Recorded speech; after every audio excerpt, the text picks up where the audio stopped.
Welcome, everybody. This is Crossover Sports Talk again. I'm your host and founder, Fazil Ershad. We are here with special guest Sean Rutledge, out here from Orange County. And welcome yourself, Sean Rutledge. How are you doing today, man? I'm doing awesome, man. Thanks so much for having me on. Love to talk basketball and love what you're doing over here, Fazil. So let's get into it. Yeah, absolutely, man. Thank you for. I'm glad to be my special guest, man. I really appreciate it. And yeah, we'll definitely get into it today. Lots to talk about. It's gonna be pretty interesting. What to bring all my guests involved. I just we'd love to get to know more about you. I'd love to give an intro. So this is once again I was gonna tell everybody that we are going to be having more and more guests on. I'm gonna have more sponsors, advisors, and guests onto the show. And just wanted to welcome once again Sean Rutledge. Sean, you just want to tell us about yourself and what you got going on and your sports fandom. It can be about anything, about any sports team, baseball, football, basketball, or any sports included. So we can continue to talk about it. So go ahead and tell the audience what you'd love to see. Let them know about yourself. Okay. Yeah, so my name is Sean. Thanks so much, Fazil. So my name is Sean. I'm from Orange County, California. My dad's from Los Angeles. So, we grew up huge Lakers and Dodger fans. Those were two main sports I watched. Growing up, I played soccer, basketball, volleyball. But basketball is really just number one for me. So huge Laker fan, huge NBA fan. Grew up a huge Dodger fan. I'm still a Dodger fan, but definitely don't follow the MLB as closely as I follow the NBA. Just a huge fan of that.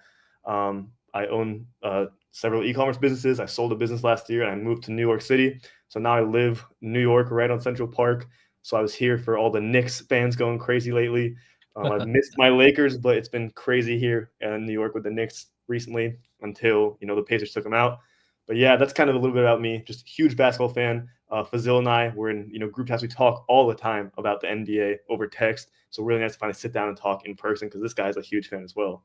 Yeah, absolutely, Sean. I really appreciate it, man, and congratulations on selling one of your e-commerce businesses and continuing to grow a few more. I know you were telling me about that and how much you've been growing with that, and able to go out to NYC, pretty big. And I hear lots of things about NYC, how busy it is, and the dynamics are very different from the NYC, especially from there to Mhm. California and OC or in the SoCal and NorCal. I'm sure it's very Yeah, different, right? very different. Yeah, man.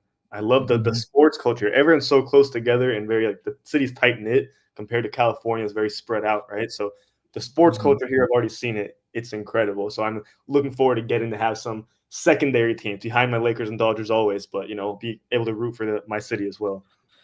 Yeah, absolutely, man. I know it's very big out in sports. You're in pretty big markets in your life. I know you went to school out in San Diego as well, right? Yeah. Studied out there, and then now you're in NYC with the Knicks. You got the Nets, you got the New York Football Giants, and the New York Football Jets, The and including the Yankees, Yankees, the Mets, yeah, Mets. Sure, it's cracking over there in Times Square and Wall Street. I'm sure. yeah. And 7th Yeah. Street in Madison Square Garden. That's right where it is, man. Amazing. Yeah. Yeah, I'm sure. Yeah. Have you ever gone to check out any games recently or since you moved there? So I've Or only have been here you for 3 months now so far, and I have not been to any games actually, like inside. But they have it's called Knicks Plaza. It's right outside, and right outside NSG, and they have screens and like there's just thousands and thousands of people. So that night when they went to the when they beat who they beat, I'm forgetting who they beat to. Oh, they beat the Celtics to go to Mhm. the Eastern Conference Finals. That was the first time in 25 years they'd been. It was just mayhem. I was outside there. There's people climbing up the poles, shaking them. Like there gotta have been like 40,000 people outside there. Just you couldn't even walk around. There was police everywhere, people yelling, screaming, excited, yelling F Trey Young, even though he wasn't even playing. Yeah. New York hates Trey Young. That's one thing, but yeah, the atmosphere is absolutely insane. Didn't go to any games because every game consecutively was the most expensive game in history, right? To go to. So no games yet, but next year, 100% we go to games because I just love basketball, man. Yeah. Yeah. I'm sure, I did see all that over social media and I think you made a couple posts. I've seen like of NYC when they were doing on the hopping on those billboards and streetlights and crowding NYC, it was their first Eastern Conference Finals appearance in the last 25 years. So it was pretty big for them. I know they've been waiting to see that, especially such a big market and such a storied franchise like the New York Knicks. You know, seeing all the greats there too with Ewing and Walt Frazier, you know, Phil Jackson and them. And it was pretty good. John Starks, Stephon Marbury, J.R. Smith. I was seeing all. Carmelo Anthony, even Yeah, Stoudemire, teams that you got never all made the it all the way. celebrities. Yeah. Yeah, Carmelo Anthony. Yeah, like you said, and it was pretty nice to see that for NYC. You know, it's just kind of unfortunate for them to coming up short. You know, from reaching the NBA Finals. So yeah, and congratulations to the Indiana Pacers once again for them to reach the finals, which a well together put team. But that's great to hear, Sean. I'm glad to hear, you know, the camaraderie between NYC and you getting used to it and seeing everything there as well. So what we'll get into now is we'll do a little preview of the NBA Finals. I'd like to hear some predictions. If you don't have a prediction, that's fine. Or if you're still like checking out film or matchups on it, you can feel free to give your thoughts on it and what you think and what do you expect to see in this interesting matchup between the Oklahoma City Thunder and the Indiana Pacers coming up tomorrow night, game 1. Yeah, so thanks so much, man. But we can talk about this after even too, but I'm a big, large market guy, right? I love it. I think the NBA is better when the Lakers are good, when the Knicks are good, when the Warriors are good, when these large markets, the Heat, the Celtics. I personally love the big I markets. agree. I might be an unpopular opinion because a lot of people do like this smaller, pure basketball stuff, but I think the narratives, the storylines with smaller markets just isn't as compelling. We saw it with the Heat and the Nuggets a couple of years ago, one of the least watched finals, right? So that's one thing right there. So I am definitely disappointed the Knicks lost, right? I'd love to see the Knicks in there, but we can talk about that maybe after. But so for this Pacers and Thunder series, right? We're seeing one of the best transition offenses in the league versus one of the best transition defenses in the league. And both teams are actually at somewhere around the top of transition offense and defense. So, I mean, the Pacers getting here. I wish it was the Knicks. But the Pacers are here. They're here to stay. They are a very, very good team, right? This whole offseason, they have been killing it shooting from three. I think only one player on the team is shooting less than 50% from the corners. So, like I said, it's a high-powered dynamic offense versus a super high-powered, super dynamic defense, right? One of the best we've seen in the last 10 years from the Thunder. And as good as their offense is and has been, I think that the Thunder are going to take it. And I'd give them 6 games. I think that the Pacers could win a couple. And I don't think it's because of anything like dominance. I think it's going to be similar to maybe what we saw in the Grizzlies series, for example, how they go to the other team's house and they lose a game here and there because they don't care as much. I think it will be a dominant 6-game series from the Thunder because at the end of the day, defense is going to like a great defense is going to beat a great offense.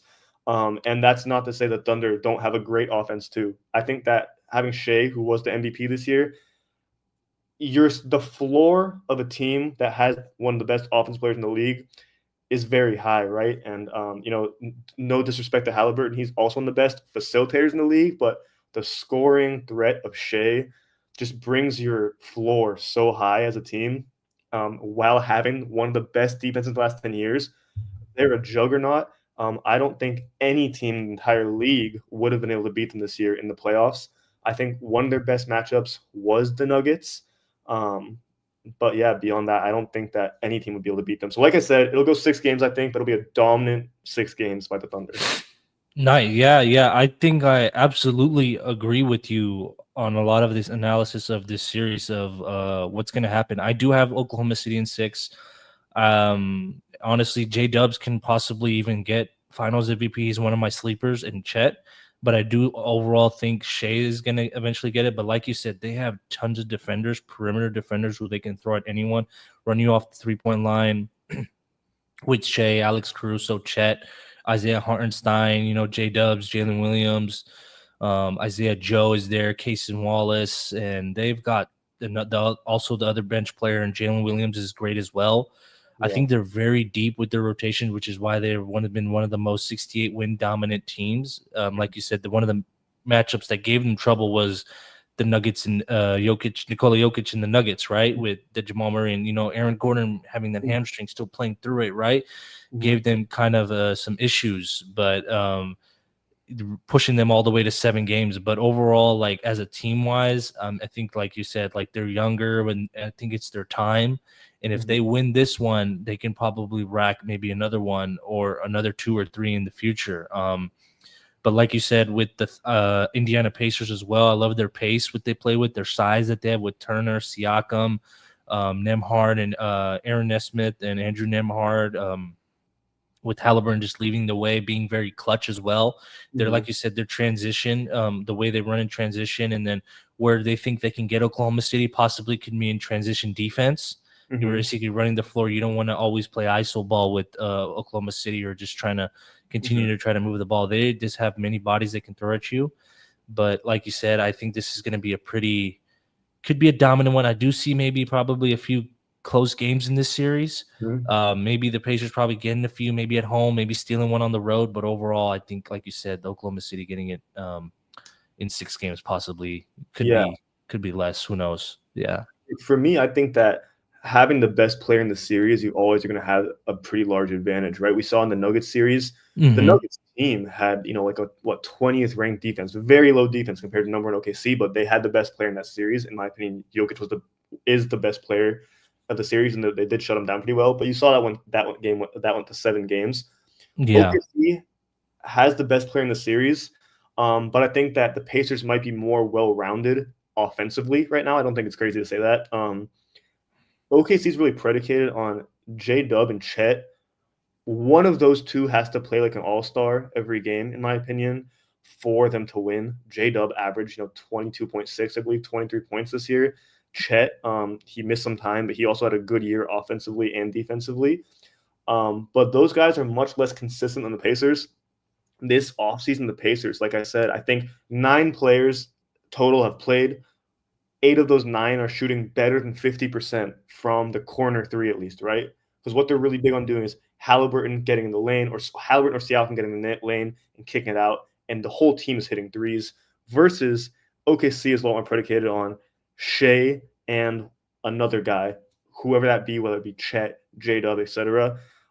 So I do think that something else we actually can say too is that I think you can live with Shea cooking you, right? Because he's one of those players like 2016 Steph, like 2018 LeBron. Like he is having an insane offensive peak to where I don't think anyone on earth can hang with him, right? No one's going to stop Shea, especially with his free throw line ability getting there. But if you look at it, the Knicks with Brunson, their best player, he averaged 31 last series, right? And you live with that. So I think it is going to come down in the OKC series because, off initial looks, you might think it'll be just a landslide. I think you live with Shea and you try to shut down Chet and J-Dub. The Nuggets were able to take that game to 7 series, take that series to 7 games, my bad, because they were able to get multiple bad games out of J-Dub and Chet. So if you shut down their others, that is kind of a large key for the Pacers. The other thing is they both play crazy transition basketball, great transition ball. Both are at the top of the league. Indiana's transition is classic transition, whereas OKC's transition is more of a quick isolation ball. Get up the court quickly. It's not going to be a straight layup. It'll be quick isolation ball. So if you kind of contain that, if you're able to get guys in, if you're able to keep Nembhard and Nesmith in front of Shea, you will have a much better time. I think if Shea gets any switches, it's going to be a bad time for the Pacers, right? That's something else that I believe as well is that the Pacers, like chances in the series on defense specifically, it comes down more to execution versus any specific action, right? If they're running a zone man-to-man, that matters less than are you fouling Shea? Are you staying in front of Shea? With just Nembhard and Nesmith are the only guys that can really bother him, in my opinion. If you do get switches, you can go after Tyrese on a switch. You can go after some other players on a switch. On OKC, Shea is the weak point on that defense, and Shea is definitely a formidable defender. He's still lanky. He still leads the league almost in turnovers, getting turnovers on the other team, forcing them. So it's just Indiana has to play a very perfect series to win this, in my opinion, versus the floor on having Shea is just so high on that team. So that's kind of what I think. What do you think, Fazil? Yeah, no, I absolutely agree with you on that. I think with Shea, like you said, he could possibly be a little bit of a weak link on defense, but he does have that still for him. He's very silky in that he has that height, that wingspan to be. He's still a good defender, which is why he was the MVP. Like you said, transition defense on both sides. That's where I think teams can like pick their poison with Oklahoma City and Indiana. But like you said, Indiana's more well-rounded offensively. I do completely agree with you on that. Like they have many guys that can score at any time, that can throw bodies. OKC usually predicates off of Shea a lot to J-Dubs and Chet. Like they run like a little triangle with them on their, like, you know, what the Lakers and Phil Jackson tried to do, sort of, but in a more fast-paced way. But then they start involving other ones when teams try to crash down on Shea and J-Dub and Chet, and then others get open and they get these open looks, and then it's just a thunder avalanche when the three start going down and then they play their defense. Because one thing I've seen them in this postseason, what they did to Memphis and then Denver in Game 7, including what they did to Minnesota, if they go up even 20, they don't put their foot off the gas pedal. They want to beat you by 30, 40 because they want to make sure this game's ended. So they have no opportunity of coming back in the game. So I think that's where I think, like, they're, like you said, like, kind of reminds me of 2016 Steph a little bit with when he had a 50, 40, 90 club in there. But this team is just really well-rounded. They're young, and they're not stopping anytime soon, I think. And like you said, next season is going to be pretty interesting as well. But yeah, I do have OKC winning it as well. I think one more thing as well on that note about why I think OKC is going to beat the Pacers, because the Pacers' strengths. So they have two main strengths on offense, in my opinion, right? And that's transition, number one, and then Halliburton, right? And we can all agree that Shea is a tier above Halliburton. Shea's one of the best 1 to 3 players in the league, right? Versus Halliburton's in that next mix. So anywhere you could say from 7 to 12, in my opinion, right? So there's a different tier there already. Halliburton as well. He's had a couple of those 7-point games, 6-point games. Like he's had those stinkers, and you cannot have those in the finals, right? So that's on Halliburton. He needs to prove to us that he can have that game. He had a great game 6, right? That 38 points, whatever. He needs to have those amazing. He had a great game 3 too, I believe. The 38 and 14 and no turnovers. He can have those great games, but a truly great superstar is going to be consistent with those great games, right? Other guys can be more sporadic like him. So if he plays at a high level, that's one thing. He needs to stay at a high level the whole time and try to be as good as Shea is, be the best he can. But the other thing about the transition ball, everyone is talking about how good they are at transition. However, in the regular season, the Grizzlies were number 1 in transition, right? Number 1. They scored 17% of their points off transition. Against the Thunder, they went down to 12%, and that's the difference between first and last in the entire league. So the Thunder essentially made the best team in the whole league in transition down to the worst. And you could say, because playoff basketball does slow down, so it might have affected them differently there. I'm not going to say they're just the transition stoppers, but it's just an uphill battle playing against the Thunder in transition. Yeah, absolutely. I agree. And with this, I just like to mention an ad for Alfredo Melendez, real estate advisor with KOLLAB Real Estate. Please reach out to him if you're looking for any homes in the San Francisco Bay Area at Alfredo at kollabray.com, 408-568-8288. Once again, 408-568-8288. His license number is down there. Please reach out to them. I'll also make something to click in the link in the description below. Thank you. Going back to that, Sean, I really think like it's an uphill battle playing against them, and that's why eventually I think they're gonna win. Now moving forward, I think now that we've had the finals preview spoken about, what do you think about this offseason? I know Shams just reported a tweet today about KD getting moved because of the new hiring of the head coach for the Phoenix Suns, and then also Giannis possibly on the move from Milwaukee. And then pretty interesting to see what the Celtics are going to do. Tatum's going to be out possibly until the postseason, if not the whole year, rehabbing from that torn Achilles he sustained in Game 4 of the Eastern Conference semifinals against the New York Knicks. Another superstar gone from there. Hopefully prayers and recoveries to him. And then including what the Warriors will do with, Draymond, Jimmy, and Steph. They're getting older up there, and, they're pretty like LeBron as well with the Lakers, LeBron and Luka. They want to get a big man immediately because you saw that immediate how that went with the first round against the Wolves. Warriors struggling with size against the Wolves as well. So I think there's going to be some pretty big splashes this offseason. What are you looking to expect? So I mean, I'm looking at the top. Like I said, I'm a huge fan of the big markets of the big stars. I love the storylines of the big stars. Athletes to start, right? And you see here Giannis and KD, and I'd say Giannis is number one, then KD is number two in terms of these big pieces falling. Um, I personally think that he's one of those few players in the league today that I think does have that kind of Mamba mentality. Big fan of Giannis and his tenacity, and I think that he's been loyal. He's won them a championship. At this point, you have to say, at least you have to debate: is he the best Buck of all time? Because he did bring them the chip. So did Kareem Abdul-Jabbar before he was even when he was Louis Alcindor, right in 1970 or whatever. He won the chip. Yep.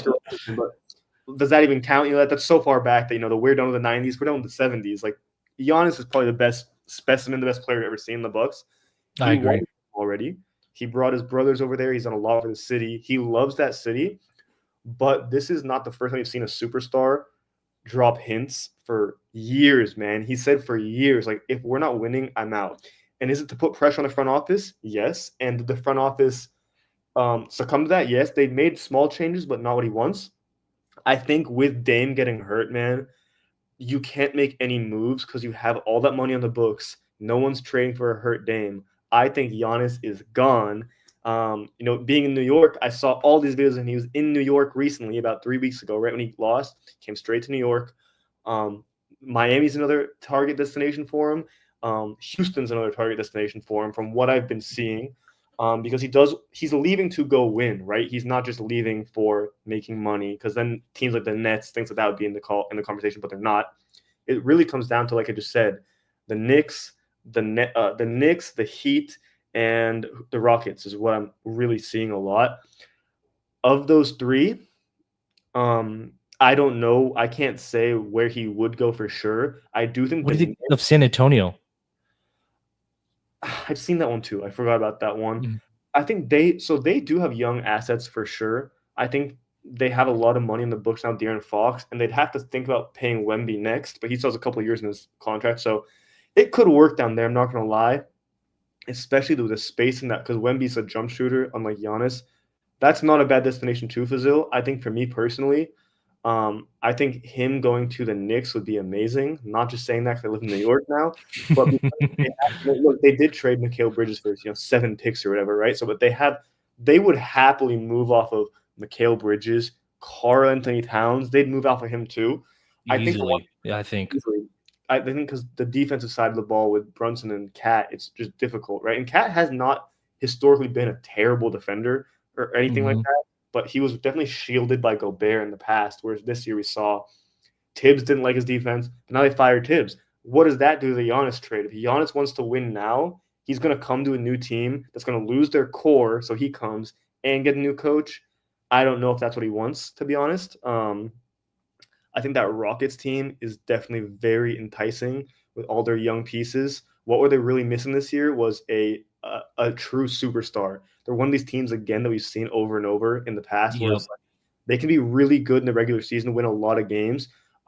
Think about the 2016 Atlanta Hawks, I believe, or 2015 Hawks, when they won number one in the East, 62 games, had 5 All-Stars, but no one was a true superstar. Think of the 2012-ish Nugget, or after Melo left, so 2014 maybe Nuggets, when they had Iguodala, Kenneth Faried, Ty Lawson, all these really good, B-level players, but they didn't have any one true star. If he plugs into that Rockets team, that's a damn team right there. And I like that a lot. He's going to win too, right? So I think he'd probably see a lot in there. The Heat, I don't think that's personally it. I think that Pat Riley would like his mentality and vice versa. But to me, if I'm a fan of him, I want him to go to the Rockets, honestly, and win there. Yeah, absolutely. There's plenty of options for Giannis to go. Like you said, the New York, including with the firing of Coach Tibbs, which was pretty shocking. They're gonna make some moves. Like you said, they weren't really happy with the lack of defensive effort with Cat. How they're gonna fit with Brunson and Giannis and that team. They did trade 5 picks for Bridges, but that would be something. And then him, like you said, for Houston. Houston's really interesting because they're a young, very good young team, but they were missing that superstar. They still pushed the Warriors to 7 games, even with that, coming back almost from a 3-1 deficit. Yeah. And then the Spurs, like with the young assets, they have Stephon Castle, Wemby, De'Aaron Fox is there. And, they got a pretty good young team as there as well, him to go there. And Miami is always trying to get that star as well. With Bam, there's Tyler Hero, there's Duncan Robinson, there's Davion Mitchell, with a lot of good role players that they have over there as well. So it would be interesting down in South Beach for a high market for Giannis to go to.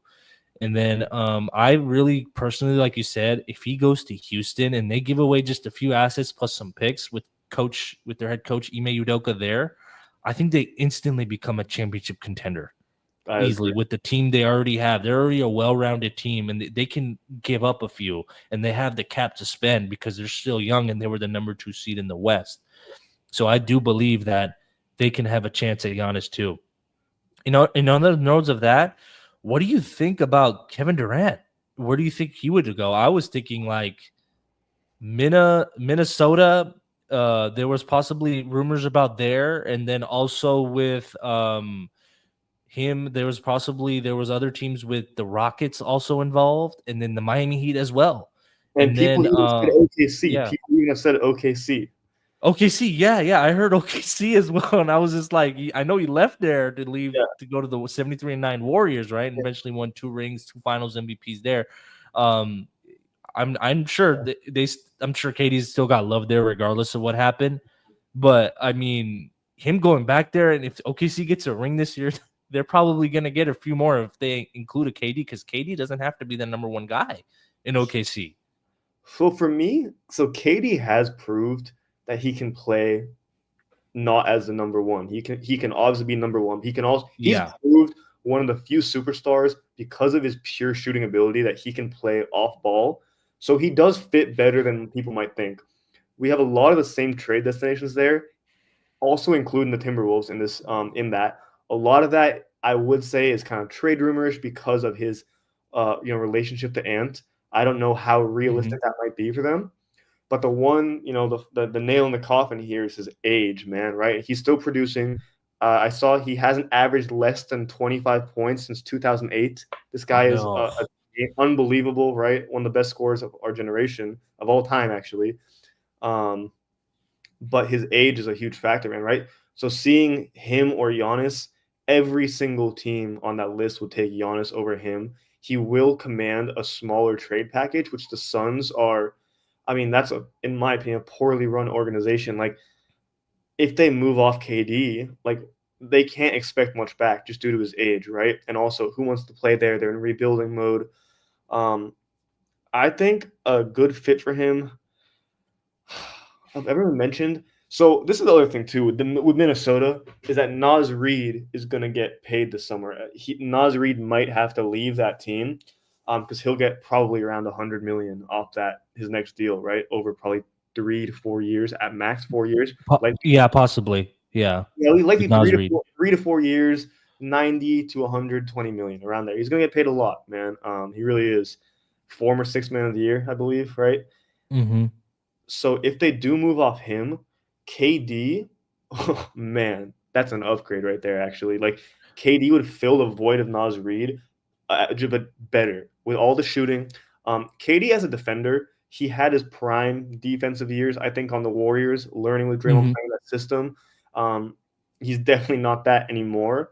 But we also can't say Naz Reid was an amazing defender, right? So the Timberwolves, to me, from a fit point, make the most sense, I'd say. I think if you're going to the Rockets, so the Rockets want to move off Fred VanVleet. The Rockets need a star, but in my opinion, right, KD is one of the 3 ghosts of the generation with Steph and LeBron. And at this point in time, do you want any of those 3 if it means moving off young pieces? They're some of the best in history, but they're old now. Like you can't get around that. I just don't think I'm moving off of young talent if I'm any of these teams. The Knicks, maybe he'd fit in there. The Knicks have just been plugging in pieces, and it hasn't really worked. I don't really know where else he'd go. People are high on the Rockets, they're high on the Thunder, Knicks, even the Spurs maybe. Could be the Spurs. But Fazil, I'm stumped on that. But I do know that the Suns want to move off of him and he wants to move off of them. So he's going to be somewhere else starting next season. But I just don't know what makes the most sense. I think we've seen KD's last ring. I'm pretty damn sure of that. I don't think he goes to a contender. I don't think there's any way for a team like the Celtics to, rent him for a year. But yeah, what do you think? Yeah, with KD, like you said, it's pretty interesting, Sean. Like, it's really I do think he's gonna get traded, but like you said, like not a lot of teams too are giving up that many assets, like to give away their young players. Before, like they would ship them off like they would drop like flies. Like you remember when Shea got traded when he was like 20 years old for Paul George, and what's so coincidental, this is the Paul George finals because of how the Pacers got Sponors and Halliburton, and then what the Clippers, when they traded for Paul George and those 5 first-round picks, turned into all this for Oklahoma City. Yeah, Sam Presti's a genius, just including acquiring all those picks. So he's trying to officially start that with a ring now. He wants a ring, and OKC has 5 picks in this year's draft. You know that? I know. And they can throw those assets for another star, which is crazy if they want to do that. Because they may, if they lose anybody, I think in the offseason, but they're still pretty young, depending on who they can go and throw another bomb on the NBA to get another star. I think if we're talking about the next star, by the way, too, like, so moving off those top 2, so those are clearly the best in this offseason. It's not necessarily free agents yet because, even Giannis is not a free agent yet. He's just on a last year contract. But guys like Naz Reid, like I said, are going to get paid. Kuminga, is there going to be some sort of sign and trade here? Because it looks like Kuminga wants out, in my opinion. Do the Warriors going to move off him? I don't know. He's kind of proved himself to be not a winning player at this point in his career. Seems like he's kind of stubborn, I could say as well. I mean, he kind of feels, I think, that they're not utilizing him to his maximum. So what do you think about Kuminga as a next order on this list? There was some implications about, I did hear rumblings of the Warriors involved in this as well, because Giannis and the tightness, I think, what he's had with Steph Curry in the All-Star game, and him coming to San Francisco just about a week or two ago at a convention in San Francisco, and people trying to on Twitter and social media like, hey, do you want to play with Steph? Or what do you think of the Warriors? Oh, Steph is great, Giannis has been saying. And, them interacting after playing against each other when Steph was out or injured or Giannis was injured, and they would like talk, and you see Steph like, hey, man, come on. Like I would see those, you would read their lips, right? There was an opposite. There was Brian Windhorst from ESPN. He did mention about the Warriors do having the assets to trade for Giannis. People are like saying like, what about the money and all that? But Joe Lacob has been paying the luxury tax ever since they've had Kevin Durant. And then there was also some picks. I guess they can throw in some future picks. Sign and trade with Kuminga. I'd say Pajemski would be in that deal. I think Buddy Hield would probably be in that deal. And then probably maybe Gary Payne and some other assets. But that's the thing. If the other teams are willing to accept that, in order to get Giannis, because they know how great Giannis is still in his prime. He's an NBA champion. He's proven it. He's a 2-time MVP, 2-time NBA Defensive Player of the Year. He's one of the best players of all time, especially our generation as well. So that's pretty interesting, but I don't really think that they'd necessarily be the favorites. These other teams that are ahead of them, like you mentioned, are clearly the favorites to attain Giannis. The Lakers are something too as well. The Lakers, after acquiring Luka Doncic, they can do anything. Yeah. I'd say never say never. Yeah. I'd say never say never, but this isn't, for example, a Dwight Howard situation in the past, right? Where like the Orlando's shipping him out. Like they'd love to keep Giannis, right? At the end of the day. Also, Giannis won them a chip. I think that they will have the loyalty to send him where he wants to go for the most part. Here's a couple options. I'll take any of them type thing. So he wants to win. Him and Luka could be interesting. And like you can never say never. I don't want to be biased as a Lakers fan. We'd have to do a lot of retooling if we got Giannis and Luka on the same team. The thing about Giannis too and the Warriors as well, with an older Steph, is that the Warriors, man, they're a team. They're just built on spacing, right? And Giannis is an interesting star because he's not a back to the basket big. He has the ball in his hands, but he can't shoot at all, right? So he's a spacing he's an interesting spacing problem to fix too, right? So Mhm. I personally just don't think that the Lakers or Warriors are high on that list just because he wants to win, right? However, I mean, I haven't seen anyone say this, to be honest, is off the top of my head. He has won a ring already. If he does want to leave just for the large market, he could then that switches the list on its back, right? And that puts the Lakers and Warriors at the top. So it all depends. I really do think Giannis wants to win more. Um, but if he just wants to go to the larger markets, then it puts the Lakers and Warriors at 1 and 2, I believe. But and the thing is, an aging Steph Curry versus a fresh Luka Doncic, right, is the appeal of that. So yeah, Giannis, that's Giannis, man. I think that moving past those top two, and we mentioned Kuminga as well. I think going down the list a little bit, like Zion is going to be. I think he'll be a free agent next year. So he's in the last year of his deal, I believe. And I hear the Pelicans want to move off Zion. Is that how true do you think that is? I could see it definitely because he's in the news lately too. He's never lived up Yeah. to it. And I I think he I could I rise was I another was team. yeah, like you said, I was hearing that as well. Like I guess they weren't happy too much with his conditioning, and then I think off the court issues as well. Yeah, There is possibly they want to move off of Zion as well, and then they can acquire tons of picks and possibly rebuild again with rebuild. the Yeah. New Orleans Pelicans. It'll be pretty interesting to see what they do as well. Um, I do like you said, like about Giannis's situation. I think like with the market, Steph's aging, and then the Lakers are possibly already prepared after LeBron retiring, Yeah. possibly. With Luca and possibly building around him, getting players that fit him in the system that they're going to run around Luca with the bigs and Uh-huh. some nice, great wing defenders, 3-and-D players. But with going back to Zion, I think, there's going to be some teams that he's going to get some interest from because they're going to want that superstar. They're going to want that player. He's going to get fans to get more attracted to him, Yeah. like put more fans in the seats towards the game and then give something a team to cheer about. I don't know if it's going to be a team that's rebuilding or a star team that's looking to get over that hump in the playoffs to get a Uh-huh. championship. Like the Knicks possibly if The, replacing him with Cat. And then do you think Michael Malone possibly being a head coach there in New York? What do you so go ahead? I think that's what I was going to say. You just read my mind, man. So I think Mhm. Malone is likely going to be the favorite to take over in that position because the Knicks are still in win now mode. They were just 2 games away from being in the finals, right? Just Yeah. how they felt. They were definitely overmatched. But if Cat is out and Malone is in, Malone has played with a great big man before, right? And Zion, despite being 6'5", 6'6", he's still a big man, right? He's Hmm. a unique offensive piece. I think Malone would be great on that. So that's one thing. And he also Jokic is not the best conditioned person in the world, right? But he works with what he has. I think Malone would be very good for Zion because Malone is also a tough coach. The other thing I was going to say is that the Miami Heat culture, right?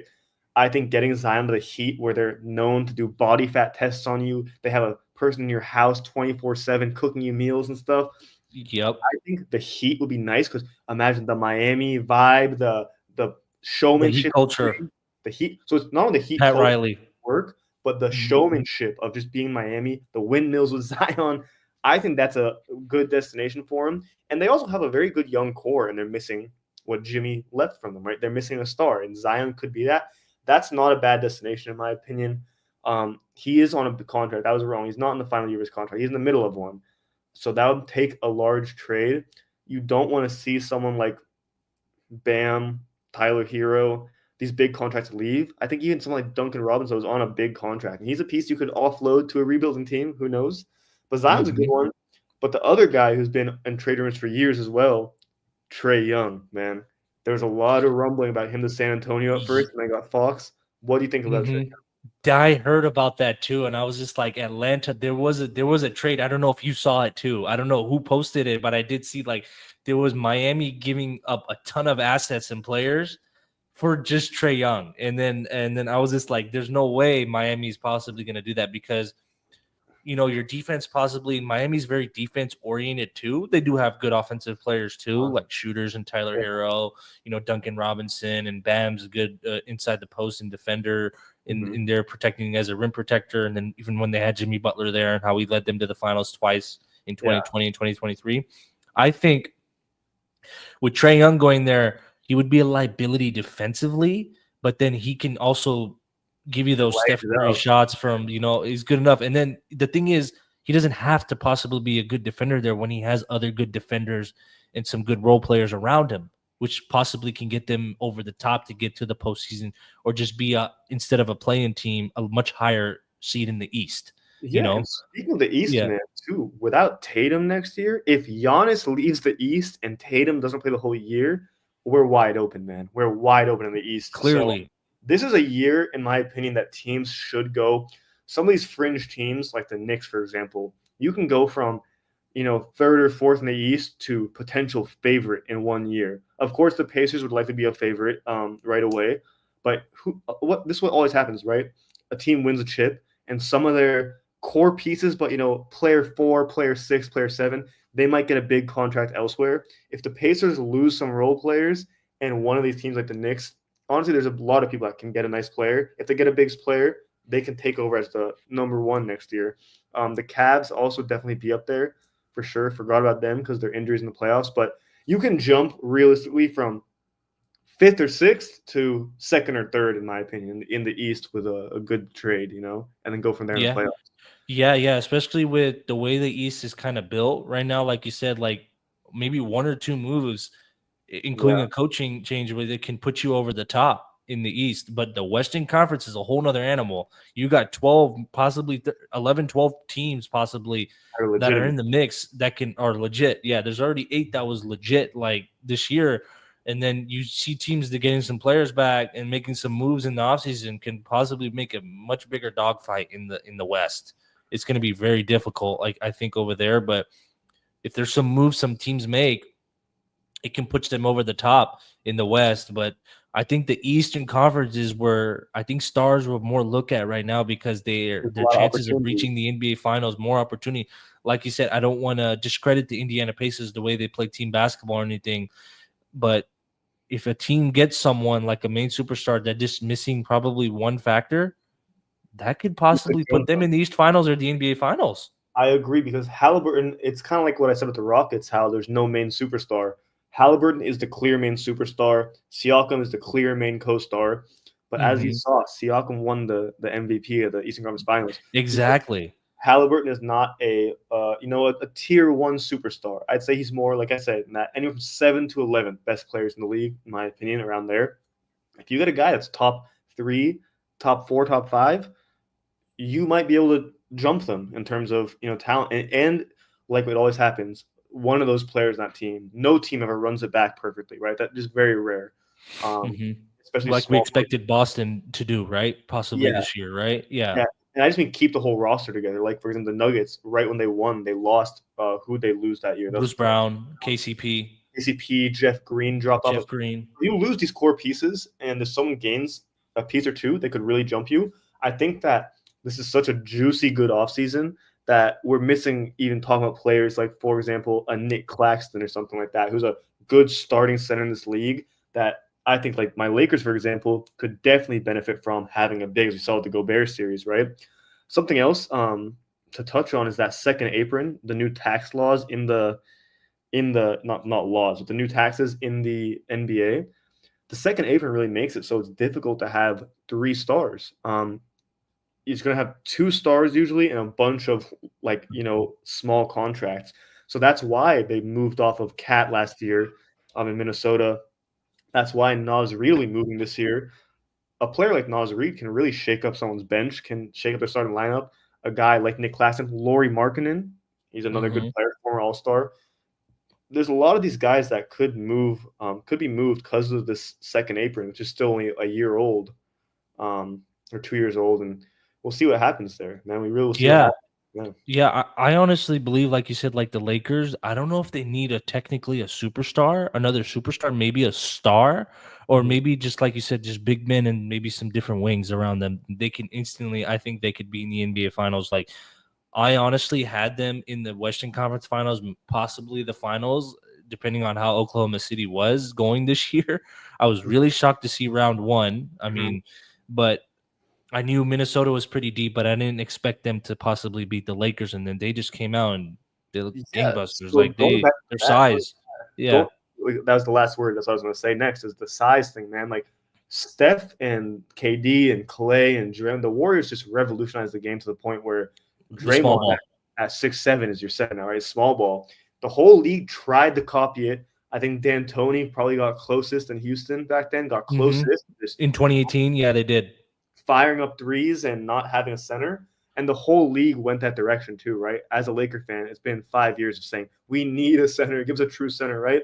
Nowadays, we've reverted back because the league has not found anyone that can shoot the way that Steph and Clay can, right? It just doesn't happen on the same team. Steph, Clay, and KD doesn't happen anymore, right? So Yeah. everything reverted back to having the double big lineups. OKC, they have Isaiah Hartenstein and Chet. The Pacers even run Miles Turner, who's the one big, but a lot of teams have gone back to two bigs, right? Like Minnesota, every one of that whole team was like 6'7" or whatever. Besides Anthony Edwards, they were running a Gobert in the paint, right? I think going back to the big is going to be a huge trend this year as well. So big men, their value will be high, and I don't mean a shooting big man, a stretch four like a cat. I mean a big body. So that's why the Lakers got, jumped this year, in my opinion, because when they were on that 20-4 streak, Jackson Hayes was playing amazing. He's more just a backup big, and he's playing a starting center role. Too small, in my opinion, too skinny. So these bigs will be very hot in the market this year too. I think everyone will get distracted by KD, Giannis, these top players. But yeah, I think definitely a lot of teams go back to these big men because seeing who was it? OKC, how they picked up Hartenstein last year as well. They're going to be a big team. We both think they're going to win the chip. If they win the chip, usually whoever wins, the other teams try to follow a bit. So we'll see that as well. It's a copycat league. Yes, Yeah. we'll see a lot of movement this offseason, man. The small players with the big players, everyone. Yeah, like you said, I think like with that small ball lineup, I think like you said, everyone's trying to trend towards back to size again. Like we're going back to old school basketball, but they can shoot though. Centers now. We did have like maybe a few centers back in the day that could shoot. The big men like Tim Duncan and Dirk and Andrea Bargnani and all them other guys, Kevin Garnett. But then now you have like the real true centers, like when the Lakers won in 2020 with Howard and Kyle Kuzma was there, Anthony Davis, So like, and then Bam Adebayo was on the Heat in the finals. You had Nikola Jokic with the Nuggets, upsetting the Clippers that year. They were trying to tend towards back that style of basketball, which was going back to how the actings of how basketball usually started with, with size. And that's what I see a lot of teams trying to do now, including the Warriors. We're also talking about, hey, we used to be a small ball. We won 4 chips with the small ball lineup. But now we're trying to go back and trying to get that true center. They tried with James Wiseman, it didn't work out, but they ended up winning a chip with Kevon Looney in 2022 because the team was really well rounded together. Ever since like after that, I think now teams are heading towards like we need size on our team or we don't think we have a chance. Completely agreed with that, man. Yeah, nothing more to say there. It's true. I think it's trending back.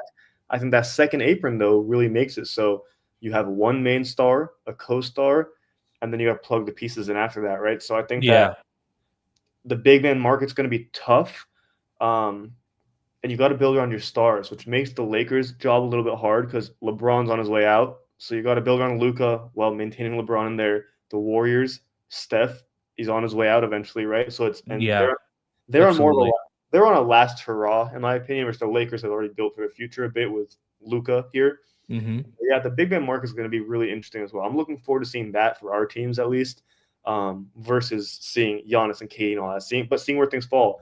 And with these big moves like Giannis and KD, what always happens is that these players on the market, they wait until the last second because they don't want to, for example, go to a team and then their star players are moved, right? So they're going to hold out. So it's going to be a long off season, depending on where these first two fall. So yeah. Yeah, and I absolutely agree. It's going to be a pretty interesting offseason. We shall see what happens, Sean. It should hopefully we have a good finals. And I just want to say once again, I'd like to thank you, Mr. Sean Rutledge, for giving your time today, for introducing yourself and coming on to the show. Hope to have you on again, maybe later on this year or later on in the next offseason or the NBA season. I really appreciate it. You have a good one, man. Take care, okay? And thanks so much. It's great being on here. Yeah. Of course, anytime. And that'll do it for you guys, everybody, from Crossover Sports Talk and Events with special guest Sean Rutledge. You guys have a good one. Bye-bye. Bye.